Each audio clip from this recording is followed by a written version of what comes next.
Hey everybody, welcome back to TechOdyssey. So today I want to talk about something a little bit different. Now I have here in my hand the Unihertz Titan Pocket. You've seen the videos I've made about it. You probably are starting to formulate your own opinions on it. And that's good because you want to decide if you want to buy it or not. The Kickstarter, $299. I think it's a fantastic deal. And I'm going to tell you right now, it's a really good device. I like it a lot. But the moral of the story and the point of this video is not to talk about the Unihertz Titan Pocket, is to talk about the upcoming BlackBerry, which we still haven't heard anything about. But the reason I want to talk about this is because I think it's particularly important. A lot of people think that there's not a place for a keyboard phone anymore. A lot of people think it's not exciting to use a phone with a physical keyboard. A lot of people think that it's better to have an all-screen phone, and why do we still care about these guys right here, the phones with the keyboards? Isn't it old? Isn't it archaic? Isn't it outdated? All these things. And no, it's really not. And I've made a video before talking about why physical keyboards are still relevant, but I think more importantly, it's why BlackBerry is still relevant. See, this guy right here, the Unihertz Titan Pocket, is a phenomenal little device. A lot of people have said that the MediaTek Helio P70 is not a good processor. It runs super zippy on here. I have no problem. 6 gigs of RAM, 120 gigabytes of storage. I think that the specs are really good in here, especially for $299. But what this phone sells and what this phone represents is not so much this actual device, but the experience and the excitement that I think there's going to be when the new BlackBerry comes out. Yes, there are people out there who don't know anything about the Unihertz brand. They don't know anything about the Titan. They don't know anything about the Titan Pocket. All they know is that BlackBerry is pretty much dead.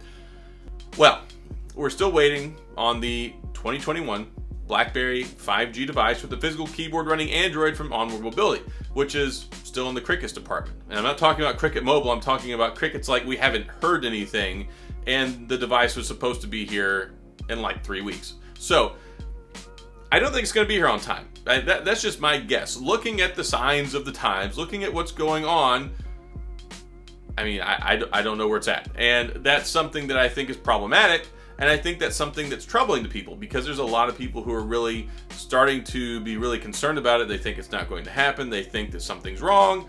They think that maybe it's the market conditions. I mean, who knows? If they come out and they say, hey guys, this thing is delayed, there's like 50 different reasons I can sit here and say, okay, that makes sense. I mean, if you look around, Samsung is not making the Note. They're not making their most famous device that they have. The Note 21 is not going to be here. So if Samsung is having problems making the Note, if the Redmi devices are starting to use MediaTek Dimensity chips, if other different brands are having to push back, you can't even get certain cars. They're having to make only certain production runs at a time because they can't get enough chips. So if OnwardMobility comes out and says, hey guys, we couldn't do it because 2020, because COVID ruined everything, because of the supply chain, because of XYZ, I would understand. They need to say something. I would have expected to hear something a long time ago if this was going to be where we were at. But unfortunately, I don't know. I don't work for them. I'm not their PR guy. And it's not something where I can just call them and be like, hey, you need to tell us something. You know? They're their own thing. So when it comes to this phone, I like it a lot more than I thought I was going to. And it's been really refreshing. I enjoyed my Key 2, but the problem with the Key 2 is I absolutely hate Android 8. I do. And it's like the biggest bummer that this never got Android 9, Android 10. BlackBerry is built for swipe gestures. BlackBerry 10 basically created swipe gestures. Yes, I know the Palm Pre. Yes, I know all that other stuff. It's whatever. But talking about BlackBerry and using BlackBerry 10s, and BlackBerry 10 being basically my most favorite and probably the best operating system ever made, it's a shame it's dying, but all swipe gesture based. So when I went from an all swipe gesture based BlackBerry to a Android BlackBerry that has nothing but capacitive buttons on it, it's disruptive. It breaks up the flow. It takes you out of the experience. It just wasn't as enjoyable as it should have been, and I kept waiting, and I was like, all right, the Key 2 is going to launch with Android 8. Surely it's going to get 9. We're going to get swipe gestures. It's going to be great. It never happened. They gave up on us. So as soon as I got this one, and basically this is just like a BlackBerry. It reminds me so much of my Q10. It reminds me so much of my Classic, and that's great. It's a very nostalgic device. It gives you the feels. As soon as you take it out of the box and start typing on it, it's really, really nice. I like it. Well, as soon as I got it, I was like, wow, this is really exciting. And a lot of people remarked about how happy I was whenever I was making the unboxing video. That excitement, I think, is going to be magnified by 10 times when the new BlackBerry comes out. And I put a poll out the other day, and I did this for a reason.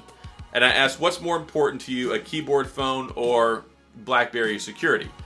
The most secure phone in the world. So I was actually surprised. A lot of people actually said at this point they'd rather just have a physical keyboard than it be a BlackBerry with their security. And I get that. I understand that. I'm experiencing that with this phone. It's really nice. Yes, the security would be even better. I think it's paramount. I think it's super important. And that's one of the reasons why BlackBerry needs to exist. They are going to secure the phone really well.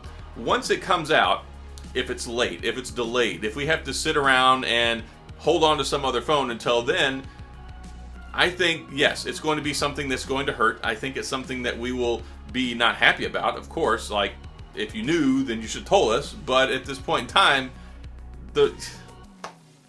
I mean, come on. The end of June is in a couple of weeks. So, yeah. When it comes to this one, I think that when we finally do get the new BlackBerry, I think it's going to be like a renaissance. I don't think that like a million bajillion phones are going to get sold, but I think that when you look at the landscape, when you look at what's going on with these novel form factors, you look at the Fold, you look at the Flip, you look at the Motorola Razr, you look at all these different designs, people are chasing the new thing. And the new thing I don't think is necessarily going to be a physical keyboard, but I think it has a place. And a lot of people are like, oh, there's no place for that anymore. There's more of a place now than there ever has been, because people want something different again. And there are businesses and companies sitting there trying to find ways to give it to people. So if Unihertz can do it with a $50,000 Kickstarter, I can only imagine how great this device is going to be once we get it from OnwardMobility. It's going to be top notch. It's going to be flagship. And I hope, to me, that means a Snapdragon 8 series processor. If they come out, like, if they were to come out and be like, hey guys, we told you it was going to be a flagship, but it's kind of mediocre. It's like a flagship BlackBerry, but, you know, it's only got a Snapdragon 7 or it's got this and that. I think it would be a little underwhelming. But I think that if they stick to this global flagship theme that they've been talking about, if it comes out and it's got this 8 series Snapdragon, that's fine. I'll wait. Like, I'm going to be super excited. I will find a way to make it work. I mean, I'm going to use this. And I've been using this phone. And it's been so nice and so refreshing because it gives me all the stuff I always wanted in the smaller BlackBerry device. And I've told people, as I've been making these videos, I would like a new Classic. I would like a new Bold. I would like a new Q10. And this kind of wraps all three of those up in one device with the convenience key stuff. You can have programmable keys. You've got the hotkeys. You've got the capacitive touch keyboard. And it's faster than probably any BlackBerry that's ever been made. So they did a great job with this $299.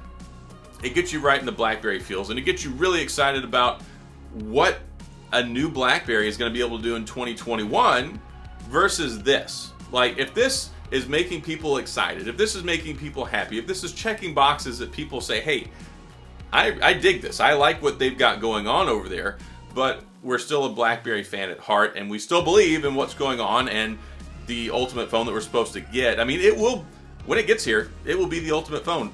We haven't had a BlackBerry in 3 years. Can you imagine having a super awesome Android BlackBerry phone with flagship specs?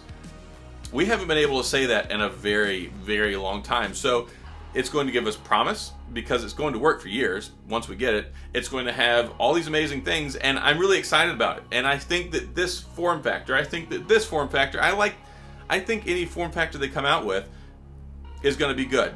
Clearly they put time into this, they put effort. They've had a long time to work on this, so I don't think it's going to, for lack of terminology, suck. I think it's going to be good. And I think it's going to make the core BlackBerry fan base happy, and I think that since it's also going to have Android, 5G, and the name and the credibility behind it, I think it's going to draw some people back in who are looking for something different. People are tired of the same old with the iPhone. Woo, 4th generation, and they finally are making the notch a little smaller.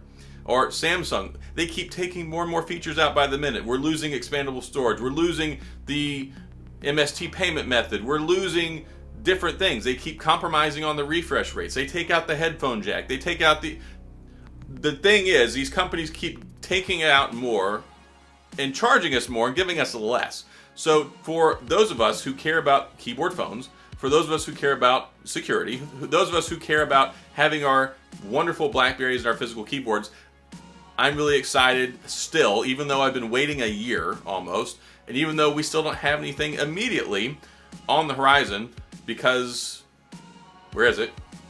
Then I think that once we finally find out what's going on, and once we find out what this device is made of, and like, that's going to be something that's good.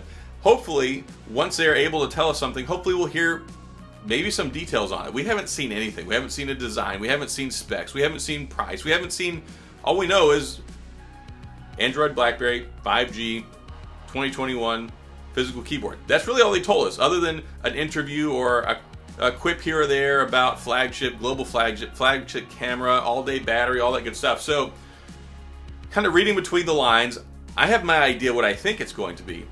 But at the end of the day, I'm still Team BlackBerry. Whatever they get us out there is going to be great, because we're in a terrible state right now. I mean, BlackBerry 10 is about to die. AT&T's kicking it off of their networks because we're losing 2G and 3G. AT&T will only support, to my knowledge, the Key 1 and the Priv moving forward because of the VoLTE and the whitelisting. And then T-Mobile, yeah, it'll support ones with VoLTE, so you're talking anything basically Key 1 and newer and the Priv, but the BlackBerry 10 devices are going to be a no-go. So we need something. This right here is a great stopgap.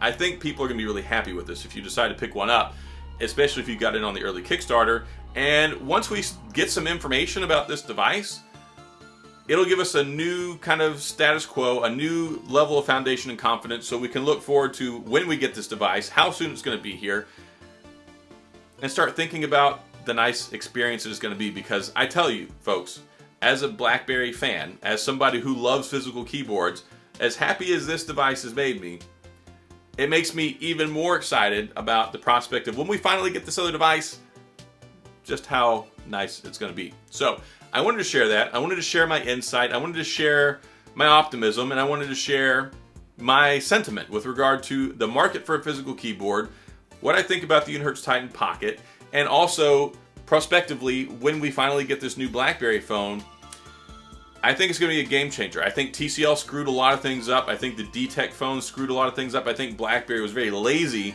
and too handoffish when they started that licensing process and allowed the quality control and the goodwill of the brand name to suffer. So I think OnwardMobility can fix that, but we need to get some information. We need to figure out what's going on with the phone, and once it gets here, I think that life will be a much better place for us BlackBerry fans. So that's all I've got. If you have any questions or comments, you have sentiments, you have thoughts, you have feelings, things that you want to talk about, sound off in the video here in the comments section. You know, I love to talk about this stuff. So yeah, fire them off. We'll talk about it. And like I always say, if you enjoyed the video, please hit the like and the subscribe button and the little notification bell if you want updates when new videos come out. And as always, thanks for being here. I appreciate you watching, and I'll see you guys next time.